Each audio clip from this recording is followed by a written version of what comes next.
Hi, I've got Stephen Robertson from My Money here. We're going to ask some questions about the mortgage and house market for investors, first home buyers, the homeowners that they need to look at the mortgages and see what are the changes that's happening and what they need to do. Thank you for your time, Stephen. And one of the questions that we had was about the pre-approvals from pre-lockdown.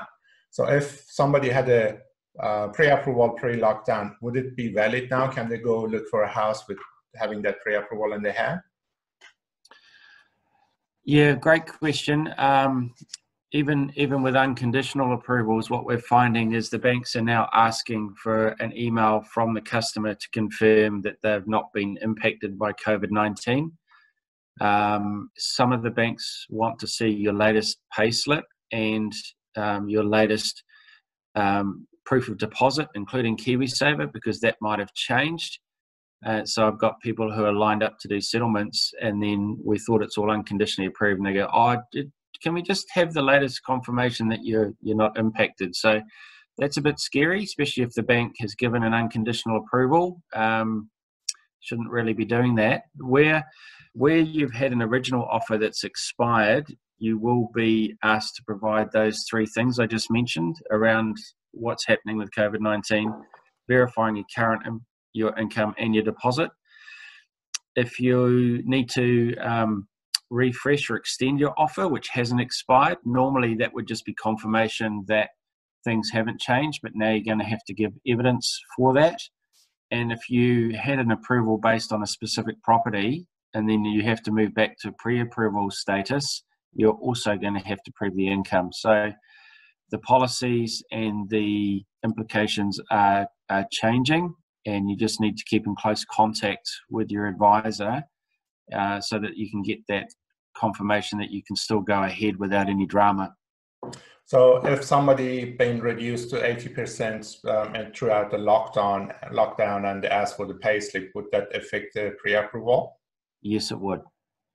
Okay. So how about all those settlements and everything that has been delayed through lockdown? Because obviously not many settlements could have happened. Nobody could move house or nobody could inspect the house. How does that happen? Like if they had a settlement and delayed now, how would that work with the bank and the whole process? Yeah, so again, some banks are happy to move forward saying, well, it was unconditional, it's still within the period of that approval, we've relied on that information, so we just keep going. Others are requiring us to ask the question of the customer, has their salary or income been affected by the COVID-19 situation, even if we're unconditional, which is where I think that's a little bit shaky ground. So as we've now had an announcement that level 3 is coming, I'm getting waves of inquiry from my existing clients saying, we want to settle, can we bring it forward? Can we make this happen quickly now before anything else goes on? Because as we all know, the banks assess your debt servicing ability at a much higher stress interest rate than what you actually pay. Mm-hmm. So even if you're on 80% income, you could be fine, but the bank might have a different view about that. Yeah. How about the announcement for the Reserve Bank to basically get rid of the LVR limitation and all that, how that's going to affect the market? Yeah, that's a very interesting dynamic and one that I don't think a lot of people saw coming. When they first introduced it, it was basically political interference in the market. They were trying to pull back the investors who were using the equity in their home to buy another property, and they wanted the first home buyers to be on an equal footing. So what they did is they switched it so that first home buyers would have a stronger preference at the bank. They didn't have to have a bigger deposit. And then the building industry screamed and said, look, this shouldn't apply to new builds because you want more housing stock. So initially the government said, no, you're dreaming. And then when building consents fell through the floor, they changed their mind and started listening again. So we've got all these economists saying that, prices are going to drop up to 10% across the country, but Auckland's very strong market and supply and demand, those fundamentals haven't changed. So we're seeing a conversation at this stage. It's not actually been done, but you can tell the intent that they are looking to remove or reduce those loan-to-value ratio restrictions to try and stimulate the housing market again, because people will be sitting on their hands instead of taking action. And just as a situation of rising house prices that are getting out of control is a sign of financial instability, so is a crashing market. They want to keep it on an even keel. So that's why they're looking to lift those restrictions and get people buying again to give that stability going on. So investors will have an opportunity to maybe buy another house now, because previously that roadblock was stopping them. And first home buyers should have more money available so that they are not competing in such a tight pool of other buyers all trying to get their hands on the low deposit loans. Especially with the KiwiSaver dropping, it would help lots of first home buyers to be able to come up with that deposit. But that's one side of it. On the other side, they're tightening all the lending. So how does these two work together? So on one side, they tell us, okay, go buy, we're reducing LVR. On the other side, they're tightening the lending and you can't lend as much. Yeah, and that's very much the big issue, and will come to the media's attention, I'm sure, because whilst the Reserve Bank are looking to remove the restrictions that they put in place, it's still the bank's personal credit lending criteria that is the one that's going to determine whether you can borrow and how much you can borrow. And for the behaviour I'm seeing is the banks, despite all the freeing up of the reduction of the capital balance sheet ratios and other things, they are a business and they are still not willing to take on risky loans. And in fact, they have pulled back quite significantly. And we are seeing some banks say, oh, no, even if the government is freeing up this money, we're changing our criteria. So a lot of the banks are only looking after their existing customers. They're not open to new customers at any LVR, which is wildly, I've never seen that. Anything with less than a 20% deposit has to be very, very strong. And if you are looking to refinance from one bank to another to get a lower rate because your current bank's not willing to really support you, that's another interesting scenario. And the other thing is, up until recently, there were some pretty strong cash incentives to move to a new bank or even go to your own bank and borrow. And that was designed to cover the costs of the valuer's fees and the legal fees and give you a bit of a sweetener. Well, that money has shrunk, or in some cases disappeared, because a lot of the first home buyers were getting squeezed out of the market, and if they had less than 20% deposit, the bank required them to get a registered valuation, which could cost you $1,000 or more.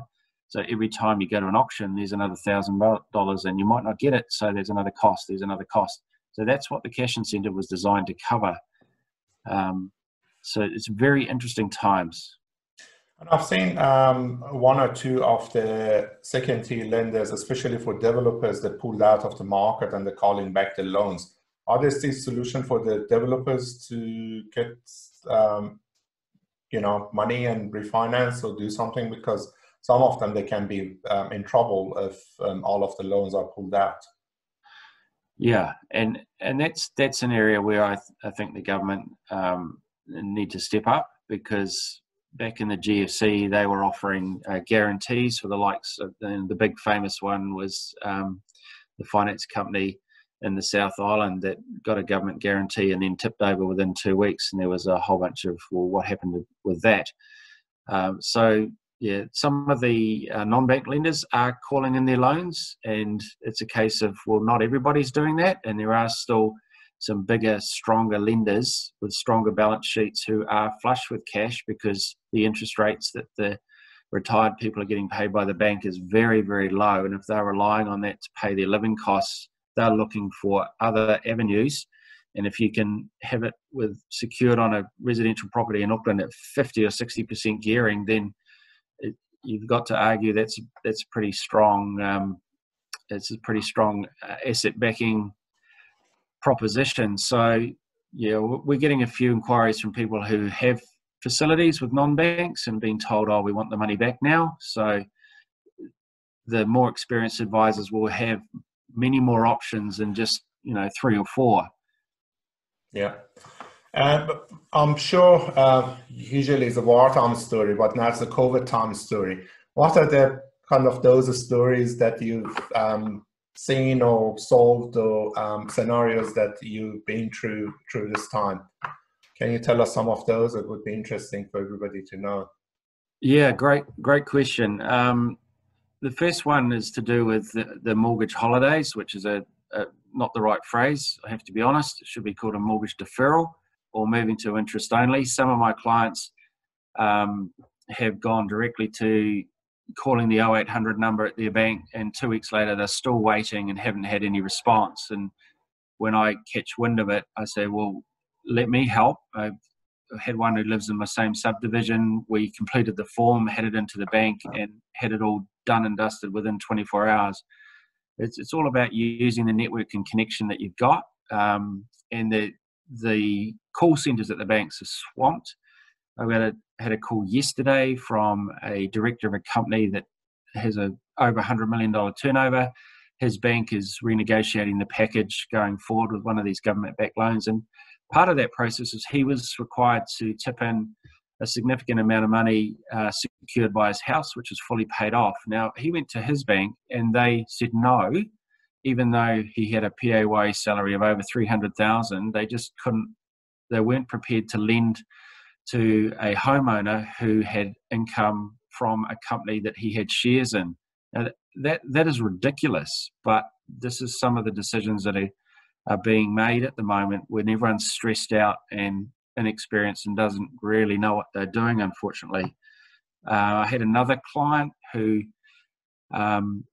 most of the banks are not accepting applications from someone who doesn't have a relationship with them, and in this case she worked for a healthcare company which is world famous in New Zealand, and I managed to get her an approval at 93% LVR with a bank that her only relationship was she had a KiwiSaver with them. So those are real deals. That's what we're dealing with, and it's just advisors have more than one option.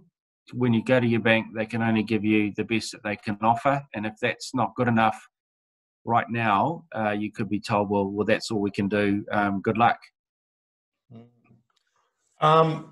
Yeah, and what we're getting from our customers, a couple of them just calling the bank and talking to the call center or even the account manager, they don't have a clue about some of the things businesses and homeowners are going through. They're fresh out of the uni, got a job in the bank, and they're answering the calls, and they don't know exactly what they're doing, and that's other things happening, and it's frustrating sometimes. What is the definition of a good loan structure or loan offer? Because people are looking for a loan. Is it interest rate, or what is it? What makes a good loan, basically good loan offer? Yeah, it used to be, what can you give me, and what cash incentive, and do I get a free fridge or TV with it? But more important is, number one, can I get the money? That liquidity right now is the number one game. So first off, can you get an approval? Okay, great. Right. On what terms? Is it 20 years? Is it 25? Is it 30? How are you going to structure it? What is that interest rate? Is it competitive? Is there a cash contribution? Do you really need that? And what level is it? And then more to the point, are you being looked after at a senior level with the bank? Do you have a personal account manager, or will you just be in the 0800 good luck pool? And more to the point, like we've connected with a money coach who puts plans together. Because it's one thing to get into a mortgage. The second point is to manage your way out of it as fast as you can without impacting on your lifestyle so much. And being able to manage it well right now is very, very important. Our mantra is, it's not the rate you pay, it's the rate you pay it off. And a lot of people, you give them a revolving credit facility and they just use it for non-necessities, and that's just human nature. So more often it's just like, let's get the structure right. Let's work out what's actually applicable. Let's look at your income, even if you're on 80% of what you used to be. And is there room to pay it down faster, or can we build up a cash reserve on the side for that rainy day, for the car needing a new, I don't know, water pump? Things are breaking all over the place at the moment as people are experiencing stress like never before. Yeah, I think one of the good things came out of this COVID, talking about revolving credit, maybe I'm talking about myself, but the international travel is not there. So you don't have a money in a revolving credit to buy a ticket to Europe and spend all that money in, which it can flush out your revolving credit quite fast. So that's one good thing came out of it, at least for the next 12 months or 18 months till things go back to normal. So one of the scary things for the people is just moving bank, because it's too much hassle. Where do I start? I have to, fill up all this form, and it's a bit scary to deal with the new bank and all that. So what are your advice and suggestions about that? Is it a good thing, or should they do it, or in which situation they should move bank? I think it comes down to what your reason is to consider doing that. I'm in the middle of moving somebody simply because their own bank were being very stubborn and not very helpful. This person, he bought a house a year and a half ago with 10% deposit, and it came time for we're rolling that 12-month interest fixed rate over, and went to the bank. What can you give us? Okay, this is the rate. It still wasn't very good. When he got in touch with me, he'd been moved to 70% of his salary, and I looked at the situation, and he'd been paying his mortgage down faster than before, plus he'd done a little bit of work to the house. So we got a desktop valuation done, and surprise, surprise, he's actually at 75% LVR now. So he shouldn't be paying a low equity margin. And more to the point, he should have been given a retrospective cash contribution towards the legal fees and some of the costs that they put on him earlier on. And his bank just refused to give it. So I said to him, look, let me contact one of the lenders I know who's still keen to do new business with new clients. And they were offering him 0.7 cash to come across, a much cheaper interest rate.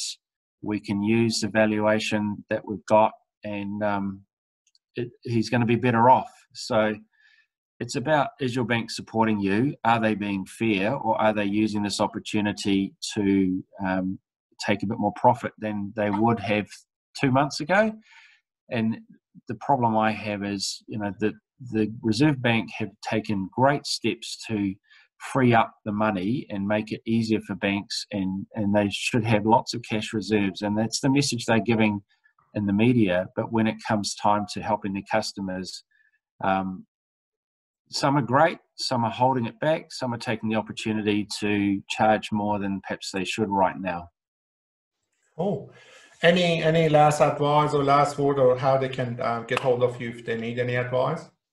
Yeah, we're obviously still working, and I'm getting inquiries from Australia, from around the country. I was on a call this morning with a Kiwi looking to return home from Switzerland.